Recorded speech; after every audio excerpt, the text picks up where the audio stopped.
What's up, y'all? Welcome to 7 Minutes with Breeze. Today, we are going to talk about your why.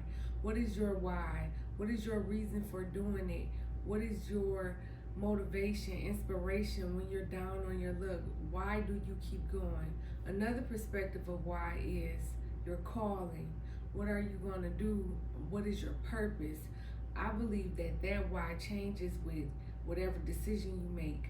Fate is aligned with your actions. So if you're aspiring to be something, regardless of what it is, a doctor, an actor, a rapper, whatever, that's your calling, that's your purpose. Whatever you're pouring your all into is what you're ultimately going to become. You reap what you sow, but the other why, your reasoning behind doing something, is what I'm more focused on, because a lot of us, we don't have a strong enough foundation in our why. We haven't imagined our why in its best state, or we chose the wrong why. So we're not actually motivated because of our why. And a lot of us have created get bored on lists, right? So a get bored on list is a list of people you want to boss up on.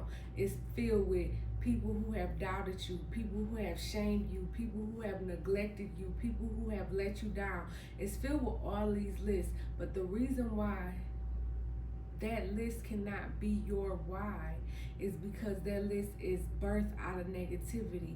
Those people affected you in a negative way, and we're not going to do things out of negativity. We're not going to do things for the wrong reasons. Yes, it's okay to want to boss up on people.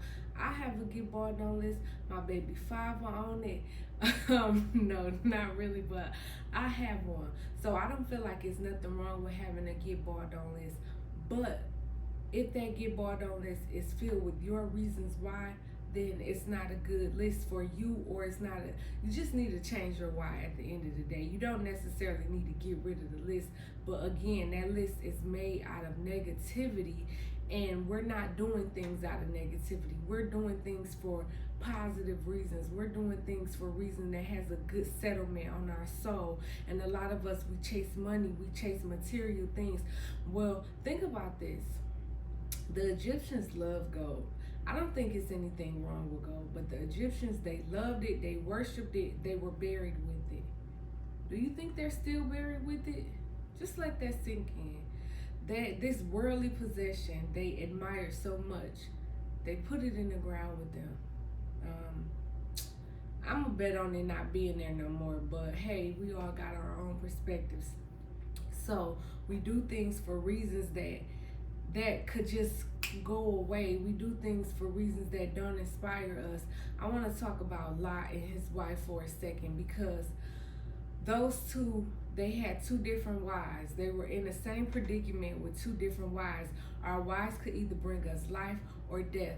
So if you don't know the story of Lot and his wife, even if you're not a biblical or spiritual person, I suggest that you look it up, look into it, and really hold on to the words that I'm about to say with this story. So there was a man and a woman in a city, and they were warned that the city was going to be destroyed and they needed to leave.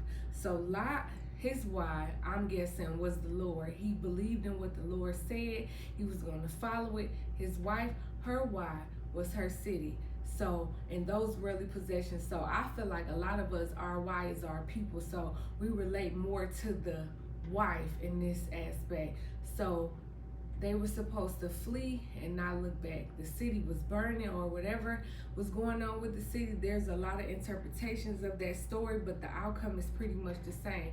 Lot was focused on his why. Whatever his why was, he was focused on it. He had a straight and narrow path. Do not look back.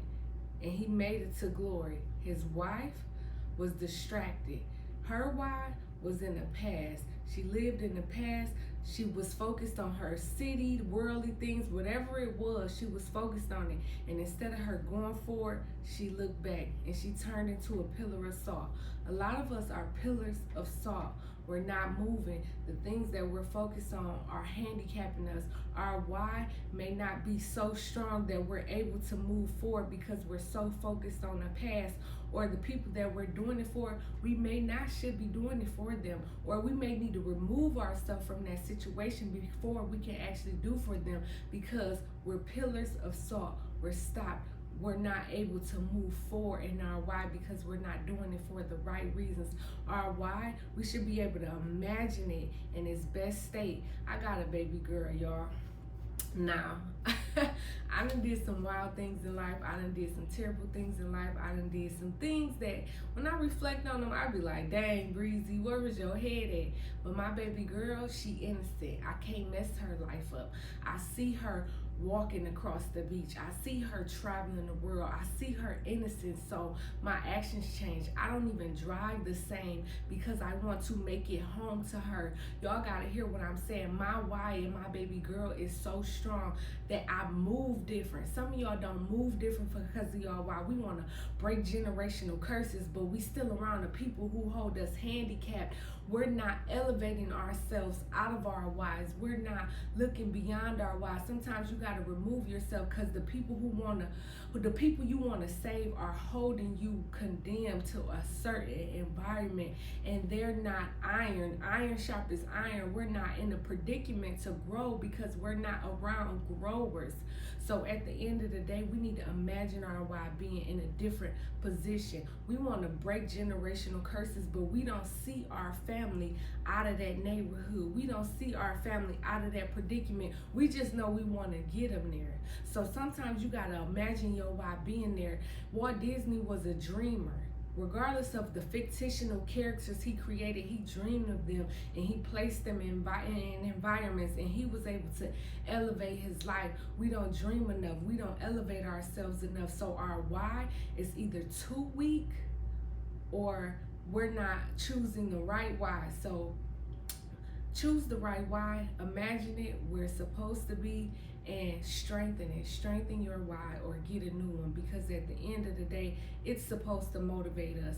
I have this baby girl again, so when I'm down, when I'm procrastinating, when I'm not looking at life in the best possible way, I have to think about my baby girl and her innocence. So her innocence is what drives me. It's like, all right, I created this life. A lot of us can't choose people as our why because we don't care about people enough. Some of us can't choose our kids as our why because we don't care about our kids enough. Some of us can't even choose ourselves. So figure out what you care about. And if you feel like you do care about those things, then imagine them. Again, imagine them in a state that you want them to be in, because a lot of us do not see outside of our current position. A lot of us do not see the greater, and our why is not motivating us. It's not inspiring us. It's okay to take time to reflect. It's okay to have a bad moment, a bad time, but it's not okay to stay there, because it's our time to grow. Because as you know, death, we can't determine it. Again, I talked about death in the last segment with procrastination. Our why needs to motivate us. We have to get it right. And that's 7 minutes. I don't want to take more of your time, but yeah, figure out your why and get it together. Thank you.